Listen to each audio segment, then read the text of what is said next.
Pak. Hah?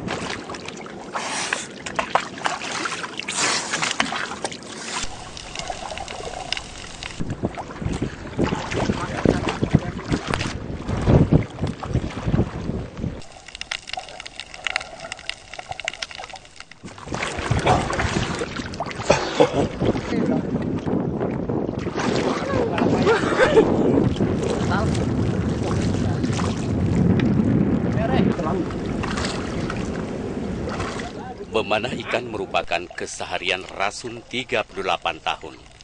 Dengan alat tradisional yang sangat sederhana ini, Rasun ditemani Zairin menjinakkan alam Enggano dengan kearifan lokal tanpa merusaknya. Meskipun gelombang cukup tinggi, cuaca mendung serta diiringi hujan, warga desa Kaiyapu, kecamatan Enggano ini tetap ke laut untuk memenuhi asupan protein keluarganya.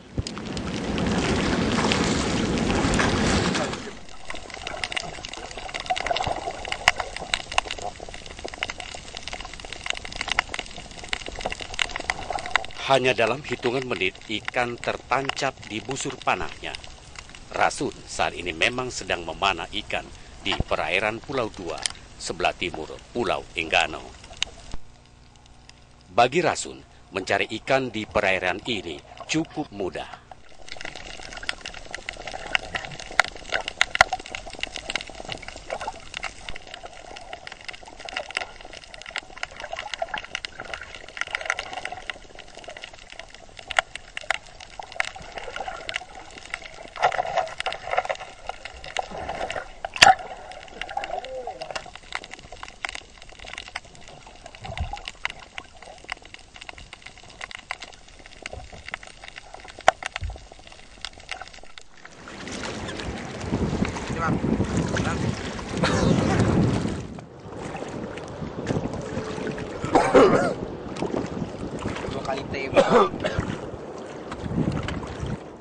Kekayaan laut yang begitu besar, dipadu dengan kearifan lokal, membuat perairan ini menjadi surga bagi penangkap ikan.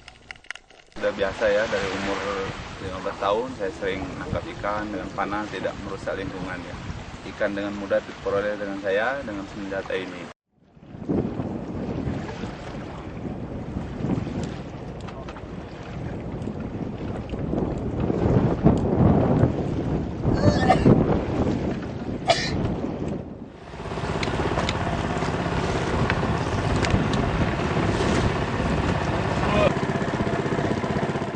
Dengan menumpang perahu kayu berbobot 1 ton dengan mesin tempel berkekuatan 6 PK, kami menyaksikan kearifan lokal menangkap ikan ini.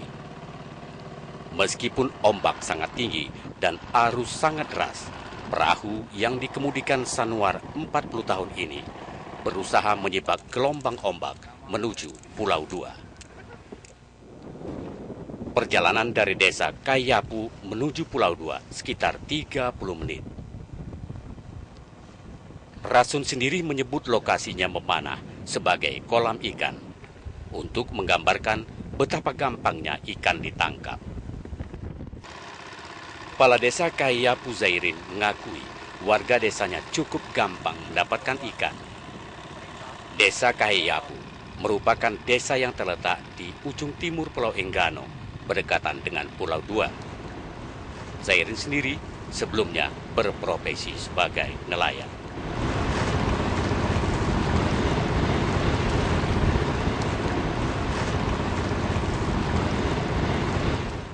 Kami sangat mudah memperoleh ikan yang ada di Pulau Enggano ini dengan menggunakan jaring ataupun tembak untuk keperluan masyarakat di Pulau Enggano. Inilah saking mudahnya atau mencari ikan yang ada di Pulau Enggano ini dan tidak mengakibatkan rusaknya terumbu karang yang ada di Pulau Enggano.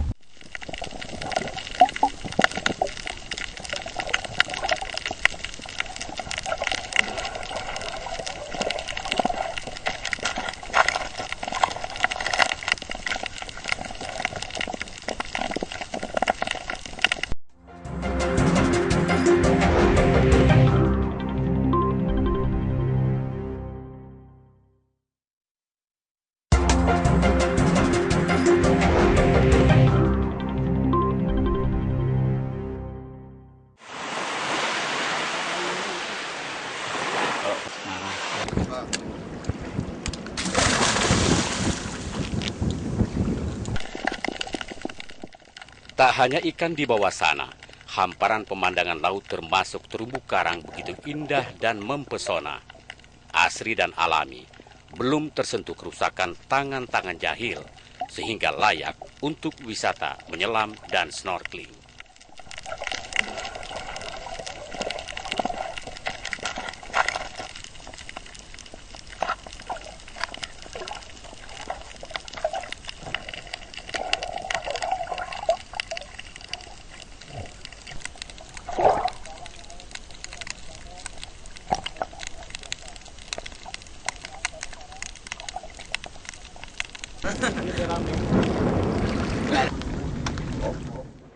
Kearifan lokal tak berhenti di situ. Dua anak nelayan ini berusaha mengurung ikan dengan jaringnya.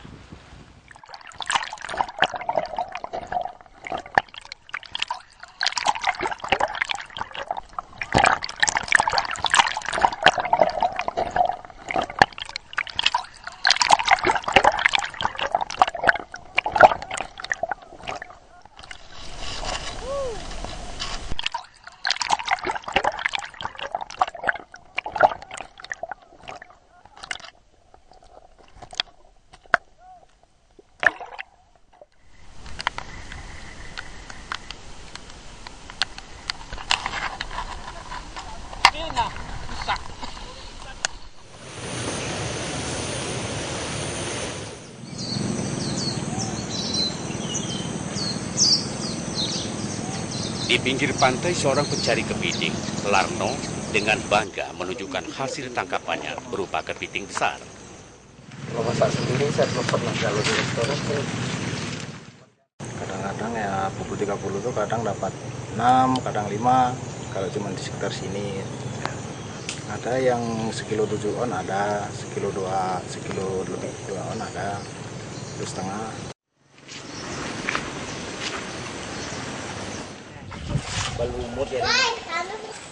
Pak Dimas keluar masuk. Komoditi seperti ikan dan kepiting ini biasanya dikumpulkan menunggu kapal tiba untuk kemudian dijual.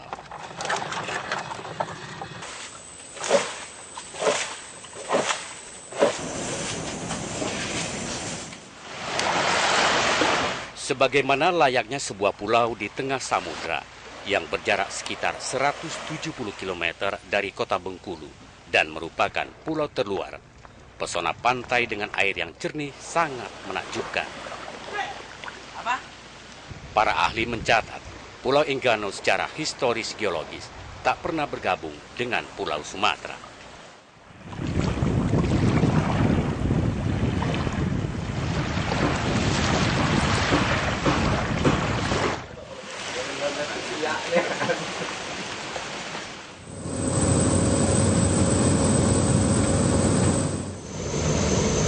Selain pesona pantai, pulau seluas 400 km persegi ini juga memiliki hutan yang masih terjaga. Disinilah tempat berbagai hewan, termasuk burung bersangkar.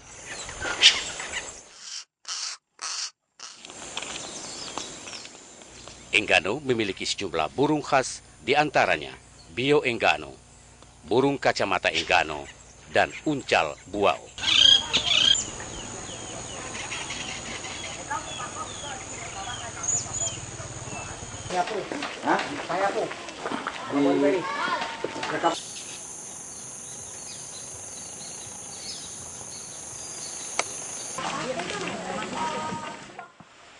Uniknya, di Enggano tidak memiliki hewan kera dan tupai, sehingga komoditi pertanian di Pulau Enggano relatif tidak memiliki hama.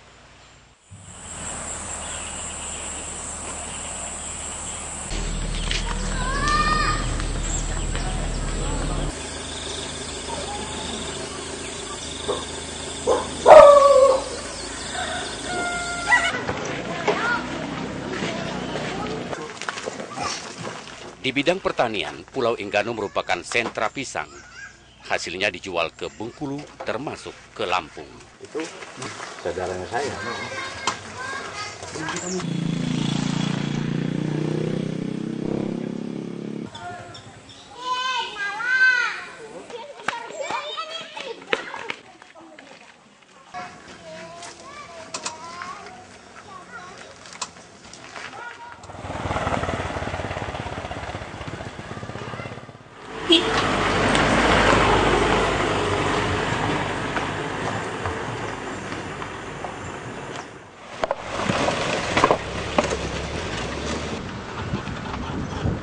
Belasan mobil mengangkut pisang dari perkebunan menuju kapal feri ketika kapal feri tiba. Maklum, kapal feri hanya 2 kali seminggu menurunkan dan mengangkut penumpang dan barang dari Pulau Enggano.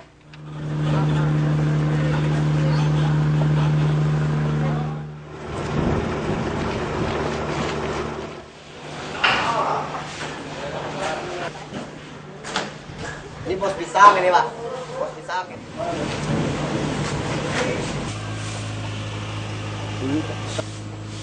Komoditas pertanian yang menonjol lainnya adalah kakao. Kakao juga termasuk mata pencaharian andalan penduduk Enggano. Mau Pak sangkut dong kita ya? Pede aman. Selain pisang dan kakao, Pulau Enggano merupakan sentra penghasil emping melinjo.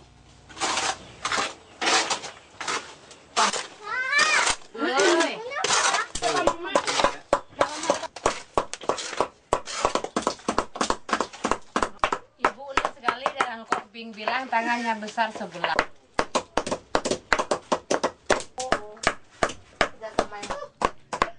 Terdapat sejumlah pengrajin emping melinjo di Enggano yang dilakukan secara tradisional dan menjadi industri kecil rumahan. Tahun sekali nongkrong emping tapi nanti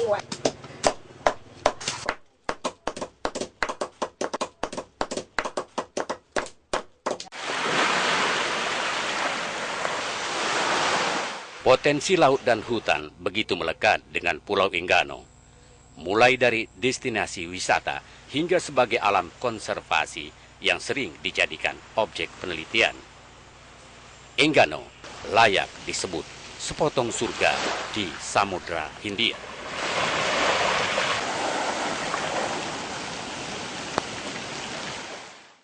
Yang bagus Enggano ini bukan bagian depannya, tapi bagian belakang Enggano yang kita belum punya jalan untuk ke sana, yang ke sana butuh waktu cukup lama, dan lautnya masih asri, karangnya masih asri, ikannya juga masih sangat indah.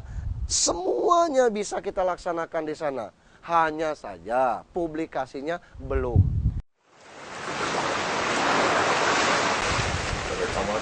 Tidak ada minyak. Seorang wisatawan asal Australia membenarkan pendapat Gubernur Junaidi Hamzah bahwa Enggano kaya potensi alam. Betul, saya pikir yang kalau Pulau Enggano bagus sekali paradise. Jadi belum ada ramai tamu dari luar negeri masuk di sini. Jadi masih perlu waktu untuk keliling-keliling lihat. Ya, tapi Enggano yang bagus sekali, cantik.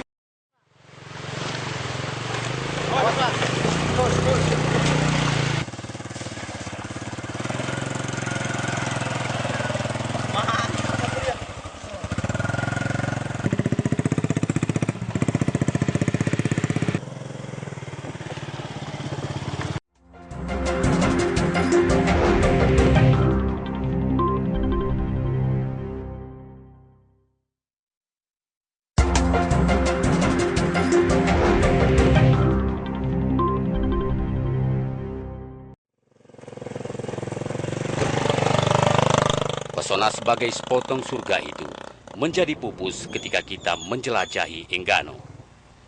Berbagai potensi itu seolah hadir tanpa makna, seolah bisu tanpa cerita, seakan tegak berdiri seperti patung. Keterasingan Enggano menjadi lebih terisolasi ketika alam Enggano yang sulit ditembus. Ayo. Nggak usah.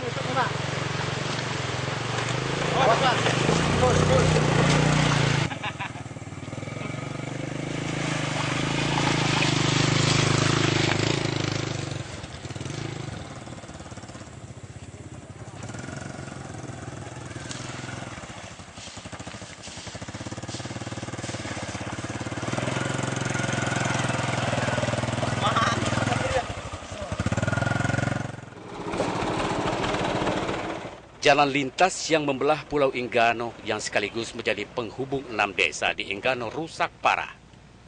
Sementara di ujung barat ada bandara dan ujung timur ada dermaga feri. Jalan sepanjang 40 km itu sepertiganya tidak bisa dilalui, sementara 2/3-nya rusak.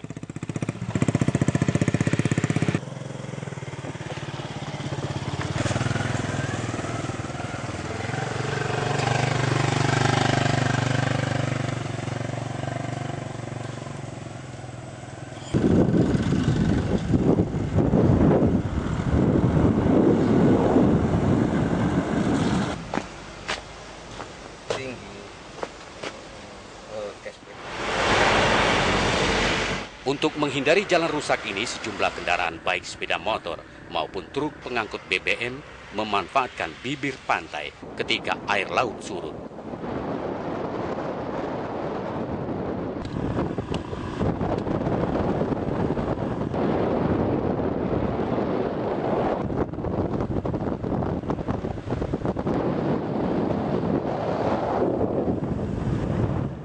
Jalan sendiri. Ada bangau hitam, Mas. Mana? Di situ. Ada sekitar 7 dari 40 km jalan yang betul-betul tidak bisa dilalui. Yang menjadi masalah ketika air pasang, maka pelintasan ini tidak bisa digunakan. Sepeda motor sekalipun akhirnya harus masuk hutan dan kubangan lumpur untuk tetap sampai ke tujuan. Kilangan sendan, Wal.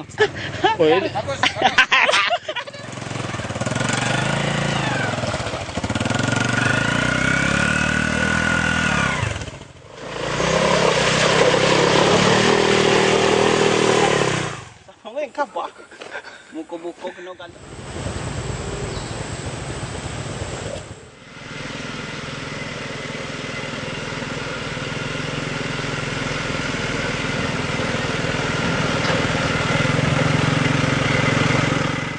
Praktis potensi ekonomi penduduk 6 desa ini yaitu Desa Banjarsari, Meok, Apoho, Malakoni, Kaana, dan Kahiyapu tak berjalan sempurna.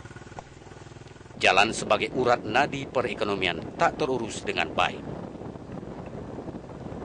Menelusuri Enggano melalui jalan utama sepanjang 40 km itu bisa memakan waktu hingga 3 jam dengan sepeda motor.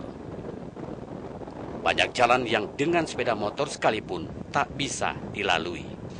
Membangun jalan di Enggano butuh dana 4 kali lipat dibanding membangun jalan di Provinsi Bengkulu lainnya. Kontur tanah yang labil membuat jalan ini gampang rusak. Jalan di Enggano itu dari APBN.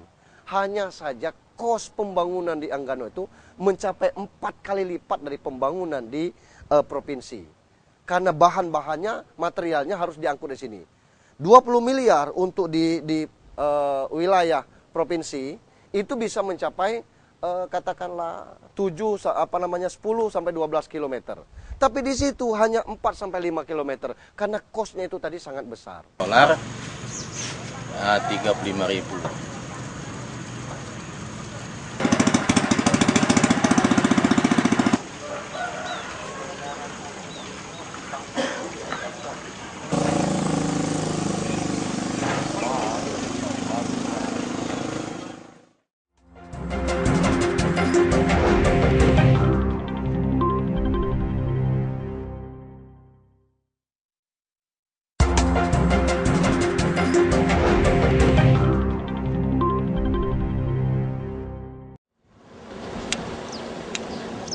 Keterpencilan Pulau Enggano seakan semakin menjadi ketika transportasi menuju Enggano sangat terbatas. Pulau Enggano hanya disinggahi kapal feri 2 kali seminggu, hari Rabu dan Sabtu. Sementara kapal perintis hanya sekali dalam 12 hari. Segala aktivitas ekonomi yang terkait dengan perdagangan harus disesuaikan dengan jadwal kapal feri.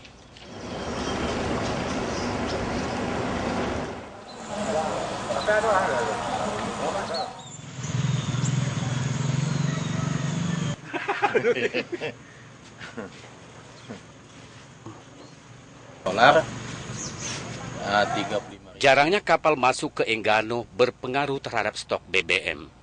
Kapal yang mengangkut BBM hanya sebulan sekali. Praktis, harga BBM di Enggano sangat mahal, mencapai Rp14.000 per liter. Yang menjadi masalah, mahal pun belum tentu ada. Saat ini Pulau Enggano merasa beruntung dengan masuknya penerbangan perintis 2 kali seminggu, hari Senin dan Jumat. Pesawat Cessna milik maskapai penerbangan swasta ini mampu mengangkut 12 orang penumpang. Para penumpang yang terhormat meninggalkan perjalanan di Bandara Enggano, kami mohon terus meningkatkan terus pengembangan dari Bandara.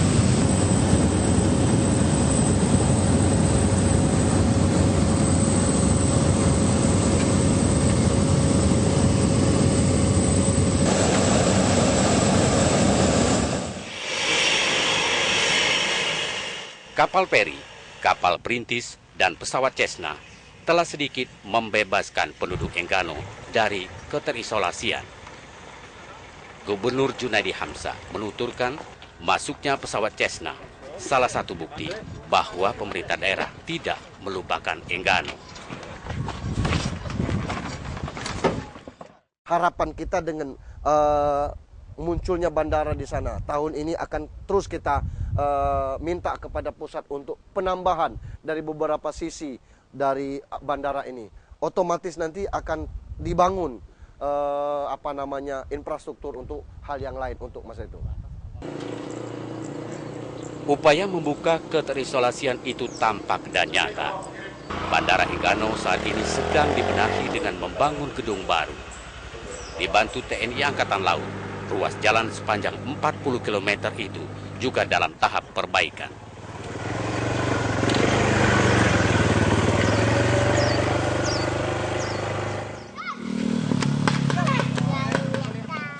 Perbaikan jalan itu sudah membuat anak-anak Enggano tersenyum. Setidaknya mereka tidak terlupakan. Keterpencilan memang tak pantas dibungkus dengan keterbelakangan. Bukankah Enggano merupakan sepotong surga yang harus dirawat? Potensi laut dan daratan Enggano layak untuk dipromosikan sebagai destinasi wisata berkelas internasional.